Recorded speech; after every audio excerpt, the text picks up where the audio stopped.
जो पूर्व उपराष्ट्रपति रहे हैं उन्होंने इस बात की भी कदर नहीं की है। उन्होंने पहले भी जब 2018 में अलीगढ़ मुस्लिम यूनिवर्सिटी में जिन्ना का पोर्ट्रेट लगाया गया था, तब भी उस वक्त उनका बयान पूरी तरह दुर्भाग्यपूर्ण था।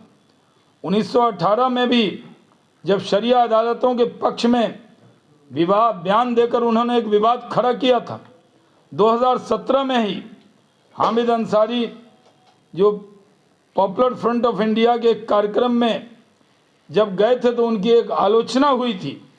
उसी तरह प्रधानमंत्री नरेंद्र मोदी जी के पहल पर 21 जून अंतर्राष्ट्रीय जो योग दिवस मनाया गया, उसमें भी 190 से ज़्यादा देशों ने उसमें भाग लिया। लेकिन उस वक्त उस कार्यक्रम में राष्ट्रपति प्रणब मुखर्जी साहब, हमारे नेता नरेंद्र मोदी जी, कई केंद्रीय मंत्री शरीक हुए, लेकिन हामिद अंसारी साहब ने उसमें शरीक होना बहुत जायज़ नहीं समझा।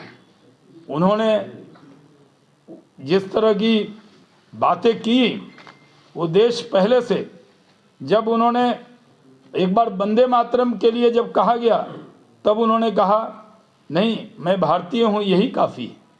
हामिद अंसारी साहब इस देश के जो लोग हैं, पढ़े लिखे लोग हैं, वो उनसे पूछना चाहते हैं, पूरा देश उनसे पूछता है, आखिर जिस देश ने आपको नंबर 2 कुर्सी दी, यानी उपराष्ट्रपति की कुर्सी दी, जिस देश ने इतना सम्मान दिया, कई राज्यों में आप भारत के एम्बेसडर रहे, कई राज्यों में भारत का प्रतिनिधित्व किया, और आपकी जहन और आपका दिमाग इतना भारत के लिए ऐसा क्यों है, ये देश जानना चाहता है।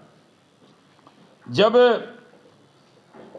3 साल पहले जब सुप्रीम कोर्ट में एक बार राष्ट्रगान अनिवार्य करने की बात और मद्रास हाई कोर्ट ने वंदे मातरम के बारे में जब कहा था, तब उन्होंने ये बात कही। उपराष्ट्रपति के तौर पर कार्यकाल के आखिरी दिनों में अगर आपके अंदर लगता था कि इस देश में आपको, या ऐसा लगता था कि किसी समाज को कोई सम्मान नहीं मिल रहा है, तो आपको पहले कहना चाहिए था। लेकिन आखिरी दिनों में उन्होंने ये स्वीकारता का माहौल को खतरे में बताया था। मौजूद हूँ भारत के पूर्व उपराष्ट्रपति हामिद अंसारी उपराष्ट्रपति रहते हुए उनके कई विवादित चीज़ें हैं जिसने के लिए देश ने उनको कभी क्षमा नहीं किया है। लेकिन आज भी वो जिस तरह की बयानबाजी कर रहे हैं, जिस तरह से अमेरिका की एक ऐसी परिषद जो भारत के खिलाफ जहर उगलती रहती है, उसके कार्यक्रम में शामिल होकर उन्होंने ऑनलाइन जिस तरह की बातें कही हैं, इसका ये देश पूरी तरह हामिद अंसारी की इस बात को नकारता है। ये देश में सबका साथ, सबका विकास, सबका विश्वास है। और मैं मानता हूं कि जिस तरह अमेरिका की जो IMC है, जो एक संस्था है जो सिर्फ भारत को बदनाम करने में लगी रहती है, एक तो उसके कार्यक्रम में उनको जाना नहीं चाहिए था, दूसरा वहाँ पर जाकर जो बातें उन्होंने कही, IAMC जिसके फाउंडर शेख उबैद पहले से ही बहुत सारा फंड इकट्ठा करके भारत को बदनाम करने के लिए जिस तरह का काम किया है, और उसने करीब 4,12,000 जो US डॉलर है उसको खर्च किया, कभी बर्मा में, कभी अन्य चीज़ों में। और उसी के कार्यक्रम में जिस तरह हामिद अंसारी शामिल हुए और उस इवेंट में जिस तरह की गुफ्तगू की गई है ये दुर्भाग्यपूर्ण है। भारत के मुसलमानों के लिए भारत से अच्छा देश, हिंदू से अच्छा दोस्त और नरेंद्र मोदी से अच्छा नेता नहीं मिल सकता, जो सबका साथ, सबका विकास, सबके विश्वास के रास्ते पर इस देश को लेकर चल रहे हैं। पूरे दुनिया के अंदर आज भारत की प्रशंसा हो रही है कि इतने बड़े देश में न कोई दंगा है, न फसाद है, न कोई विवाद है, भारत संविधान से चलता है। लेकिन हामिद अंसारी ने, जो पूर्व उपराष्ट्रपति रहे हैं, और जिस तरह की बातें उन्होंने कही थी उससे पूरा देश शर्मसार हुआ था।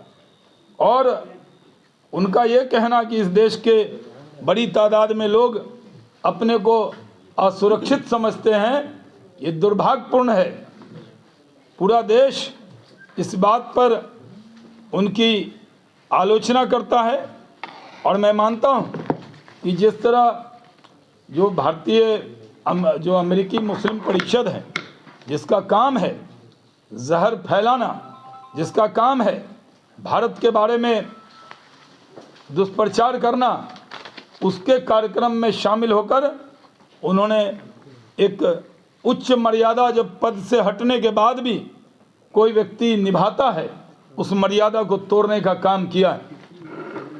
पूरा देश जानता है कि हामिद अंसारी साहब कभी कोई जन नेता नहीं रहे, और उनको जिस तरह किसी समाज की अंदर उनकी कोई लोकप्रियता नहीं है, वो मुस्लिम समाज के स्पोक्स पर्सन कब बन गए, किसने बना दिया? इस देश में भारत के संविधान ने सबको बराबर का अधिकार दिया है। आज पूरे दुनिया में सबसे ज़्यादा सुरक्षित अगर माइनॉरिटीज़ के लोग भी समझते हैं, खासकर मुस्लिम समाज के लोग, तो वो भारत में समझते हैं।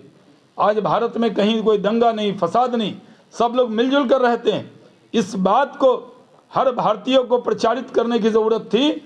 उसके अलावा जो एक पद पर बैठा व्यक्ति, जब उनको मालूम है कि जो अमेरिकी मुस्लिम परिषद है वो भारत के खिलाफ एक माहौल तैयार करता है, पूरे देश और दुनिया में भारत को बदनाम करने का ठेका ले रखा है, ऐसे भारत को बदनाम करने वाले ठेकेदारों के साथ बैठकर भारत के उपराष्ट्रपति रहे हामिद अंसारी ने पूरे भारतीयों के दिल पर एक चोट मारा है। हम दुखी हैं इस बात से कि इस बड़े पद पर जाने के बाद भी उन्होंने कोई मर्यादा नहीं रखी। हम इसकी घोर आलोचना करते हैं। ये देश 130 करोड़ हिंदुस्तानी नरेंद्र मोदी जी के नेतृत्व में एकजुट हैं, एक हैं, इकट्ठे हैं, और दुनिया की कोई ताकत हमारी एकजुटता और हमारे इकट्ठेपन को अलग नहीं कर सकती। ये संदेश पूरी दुनिया में जाना चाहिए।